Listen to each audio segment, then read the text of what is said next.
CDS Bipin Rawat की मौत पर पाकिस्तानी सेना ने किया ये ट्वीट। और मैं राज, आप देख रहे हैं न्यूज़। पूरी खबर आपको बता दे।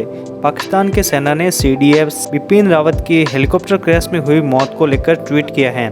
सीडीएस बिपिन रावत के अलावा हेलीकॉप्टर क्रैश में उनकी पत्नी समेत कुल 13 लोगों की मौत हो गई। पाकिस्तान से सीडीएस बिपिन रावत की मौत को लेकर प्रतिक्रिया आ रही है। बता दें आपको कि पाकिस्तान की सेना ने सीडीएम बिपिन रावत की हेलीकॉप्टर क्रैश में हुई मौत को लेकर दुख जाहिर किया है। तमिलनाडु के कुन्नूर में बुधवार को हुए हादसे में सीडीएस रावत की पत्नी समेत 13 लोगों की मौत हो गई थी। इस खबर से पूरे देश में शोक की लहर है। पाकिस्तान से सीडीएस बिपिन रावत और इस दुर्घटना में मारे गए लोगों की मौत पर लोग अपनी संवेदनाएं जाहिर कर रहे हैं। बता देते हैं कि पाकिस्तान सेना ने अपने आधिकारिक ट्विटर अकाउंट से ट्वीट किया है।